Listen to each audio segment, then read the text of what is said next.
Even though my guest today was born and raised in Belgium, he had a quite difficult time trying to integrate into the society because he was raised in a Spanish way. Welcome back to my podcast of Settling In with SAE. Let's meet our guest. Hi, Juan. Hi, Blessing. Can you introduce yourself? My name is Juan Berruezo. I'm Spanish. I was born in Belgium, raised and born, of course. But I speak perfect Spanish, and I'm a real Spaniard living in Belgium. Okay, so you were born here, but you had some difficulties when you had to go to school. Yeah, I did. This has to do because at home we spoke only Spanish, and almost not. We didn't speak any Dutch. And when I got to school, let's say to the first grade, I had to go back 1 year because my Dutch was so bad, and I had to improve my Dutch before I can go to the first grade. So that has to do all the things to do that I always grown up in Spanish environment. So was that a difficult period for you to really integrate into the Belgium society? Because you were raised, even though you were here, you were born here, at home it was totally different. Yeah. At home you felt like you were in Spain. But when you go outside your house, it feels like you're in another country. Yeah, it was. Of course, in Spanish ways, we are very family tied. So everything happened in Spanish. We spoke Spanish. Everything, we ate everything Spanish. But at the moment when we get outside, I had some difficulties because I had a language barrier, and it makes me a little bit insecure. And how did you manage in school? How did I manage? Yeah, well, I did my best, and to learn the Dutch language more.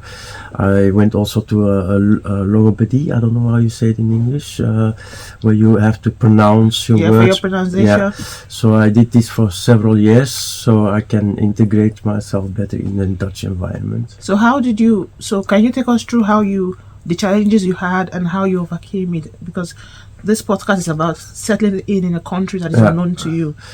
Well, for me, the first time was a little bit difficult because, of course, I'm Spanish, I'm darker. I always felt a little bit different towards the Belgian people, so it makes me also a little bit insecure. And of course, when they put me 1 year back, it made me more insecure. But eventually, I think it was positive because I spoke the language after that much better, and I could continue my studies. So how did you finally integrate into the country to feel like this is my home and then feel good among the people? Just to integrate, feeling, just adapt yourself to the situation, to the environment, and everything comes automatically. Yeah. Yeah, but how? How? I think it's all how you say, it's all in your mind. You have to focus, and you have to set your mind to it, to adjust and to learn their culture. That's the way I did it, I think.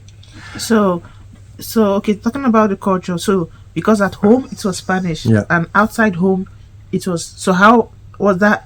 How was that process for you to merge? It wasn't not that much difference to Belgium culture than Spanish culture. Only Spanish culture, we are more family binded, and if you see the Belgian culture, in my opinion, they are not so family binded like Spanish people. We, like Spanish people, we like to organize a lot of things together in a big family environment. And if you see this to the Belgian culture, they are not so family tied, or they don't have so big families. That's the only difference I felt, like the difference between the cultures. But beside of that, I think we're all the same. Okay, so how has living here been for you?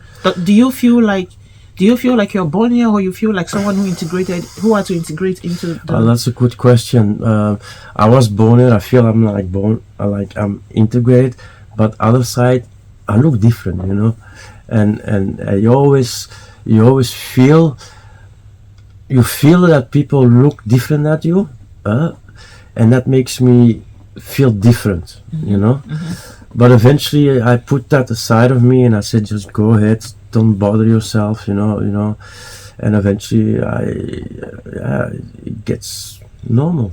So what were there things that you had to do? So for example, I came here and I discovered, okay, I have to learn language. I have to integrate. I have to do things like trying to do sports so you can meet with the locals. Yeah. Were there things that you had to do to help you to feel at home? To not feel different. Even though you look different. Were there things that you did to make you feel like, okay, I am here. This is my home. Even though I know I have a different background, but this is home for me. Yeah. Well, I'm already 44 years old. 30 years back, or let's say 35 years back, things are more different than now. Now they accept people more easier. But then in that time, even if you were from Europe or outside of Europe, if you had a different color of skin, you were always looked different at, and I felt that, and because you felt that, it makes me insecure, and because I was insecure, it made me like doing better my best to be a part of the community. And eventually, like you said, going sports, mingle with the people, it helps a lot, but I had my tough times. Yeah. So can you take us through the tough times? Well, that's what this is all about. We want to know the tough times and how you make it, how you So I was brought up outside the capital of, let's say, the Dutch capital. You have Antwerp. You have, of course, Brussels is the capital of Belgium. But let's say because Belgium is two parts, French speaking and Dutch speaking. And for Dutch speaking, let's say Antwerp is like the capital. Well, when I was small, I was on the outside, or let's say outside the city. So we are in a school with all, let's say, white people, and I was like the only brown guy. And I always got, a lot of bullying on me. You're brown, you're this, and yeah, I was a tough kid, so I always defended myself, and but that was a rough time for me, every time I go to a soccer game or something like that, who's the one who's getting a lot of injuries? It's me, because they're kicking me, and but the moment you get older and older, you accept and you adapt yourself, and you don't try to show off or to be the middle point or something, just to be a side and just belong to something, Okay, so you try not to be the center of attention. Yeah, exactly. So how did you finally overcome those your fears and those your struggles, and then you became okay, like? Well, I think I just overwon my fears when I was in the high school. In the lower grade, I had like really insecure because I was the only one, and then when I was 12, 13 years, we go to the high school, and there were more people like me, and then you start feeling yourself more secure, and you start also connecting with people like you, and then everything gets easier, and but I say times change a lot, over the last 30 years, like before I remember when I was 18 years old. When I go to a discotheque, they won't let me in, even though I was 18. But they say, "Yeah, you look small." You look different. You're gonna cause problems, And then so what we did, we went with friends. We go play soccer. I wasn't a guy like most of the youth go to discotheques, have parties, go to bars, have drinks. No. Because we got so many rejections that we just, we didn't have need anymore. We didn't have, desires to have that. So we did something else. But for the moment when I start working and starting to get some money and everything, then you're starting that the people accept you more. When you went to discotheque, to the parties, they didn't let you in because they felt that you were different. Yeah. So what changed? How? What changed, as I said before, it's a little bit materialistic, let's say. Before, when I started working and I got my company car, and because I did my studies and I had a good job, and then you have a nice car and you look nice, people accept you. And they say, okay, you're part of the community. But before of that, you didn't have those nice things, and they look at you differently, and they say, well, no, we don't accept him because he's look like a problem. He's gonna cause problems. And just to avoid that negativity, I stopped going to these places, and I said, okay, I go with my friends. For instance, my first girlfriend, my real girlfriend, I was 24 years old, This has to do because I was always with my friends. I didn't have attention for this, because I wasn't accepted for. So what I was doing, okay, just go with my friends, go have fun playing football or whatever, instead of Belgian persons. They had already girlfriends from 16 years old, 16, 17. I didn't, not because I couldn't, because I wasn't interested, because I was so many times rejected that I say, I don't care, and I go my own way.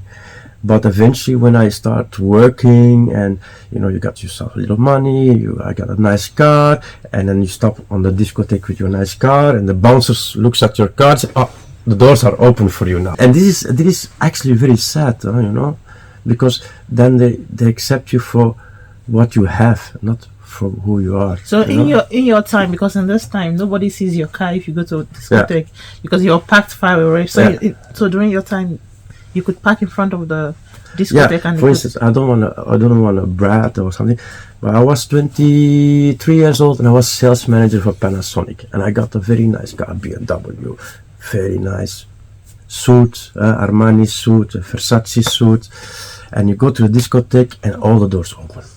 You could park your car in front of the discotheque in special, VIP spaces.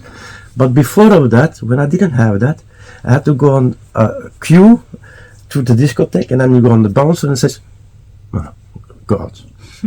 So you had a lot of insecurity. So you started having to feel more secure when you started earning money for yourself. Yeah, and more secure because then you're part of the community. Because people here in Belgium always think, he's a foreigner, he doesn't work, he's having benefit of our social benefits. That's automatically how the people think here, Mm-hmm. But at the moment when they see that you are good, that you are a part of the community, then they accept you. Okay. And this is the hard truth. Yeah, for everybody is different. Yeah. I never thought that way, because probably you were born here and you went to school here. I did not. I came when I was an adult. I went to school, but for Dutch. So I felt some kind of way, because I think that has to do because you are in a new place. Yeah. So you're trying to understand the people. You don't know what they are thinking. Yeah. You don't know what is in their thought process, and you actually are trying to make friends. And I think also that they are also saying, who is the stranger? Why are you here? I don't know, because they also don't know how to relate to you. So we didn't know how to communicate. And I had my own struggles, and I see that, because that's why I'm doing this, because I know everybody have their struggles trying to fit in, trying to integrate, trying to become, okay, now this is where I have to be, and I want to feel like home. I know people have their stories, and yeah, it's true. I remember when I was small, or nowadays less, but sometimes it happens, and they say, "I'm from where are you from?" "I am from Spain." "Okay, and your parents, what do they do?" But doesn't matter. But they always ask to see from where you come from, and I say, "Okay, my father does that, my mother does that," but those are irrelevant questions. It's about me. It's not about my parents. But is that not? I think people try to start conversations. Don't you think people don't know what to ask you, so they look for simple things because sometimes when people meet you, how are you? Where are you from? And then that's how people try to talk. Don't you think it's to stir up information? Because if someone meets you for the first time, what would they ask you? First time they ask me from where I'm from. But in my case, it's different, because in Belgium we have a big population of Arabic people, and I am Spanish, but I'm a dark Spanish person. You have Spanish people, they are lighter than me, And every time when for instance, few months ago, it was Ramadan, for the Arabic people, and I go to the Arabic butcher, and I say to him, yeah, I want this and this, and he says, but you cannot eat. I said, but I'm Spanish. Okay. Okay, I'm sorry. I see what you're trying to say. So it has to be with your skin color. Yeah, it has to do with your skin color. You look like Arabic. So many people, because Spanish, we are still in the European Communion, so they accept you easier. But for me, if they look at me, they don't see Spanish. They see, it's an Arabic person. I see. Because he's so dark. But at the moment when they hear me speak Dutch, because I was born in Belgium, I speak very good Dutch, perfect Dutch. Then they start doubting. They say, oh, this is not an Arabic person. And then they start asking, from where are you from? I'm Spanish. Yeah, because you sound a little bit different, And this is nowadays still, I have this problem. Like I said, a few months ago I went to the butcher, but I went also to, in Belgium we have frituur. It's a place where you can buy chips, Belgian fries. Belgian fries. And I said, I can have a packet of fries.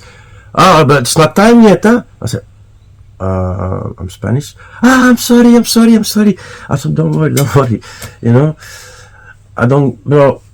It doesn't catch me because I'm so used to this, and I just leave it pass and because I know better, I know I am Spanish. I'm proud of my roots. You can say whatever you want, but I know who I am. Okay, so I get what you mean now. Everyone actually have their integration story. Everyone have their story, their insecurities as an immigrant going to a new place, and it's just funny that people see you as I understand, because when I go to Spain myself, the Spanish people, they see I'm Spanish, but then I see around me and I say, geez, well, I'm a dark Spanish person. How come? I said, Mama, what happened? No, it says, no, it is like this. Your grandfather was like this. Everyone was like this. But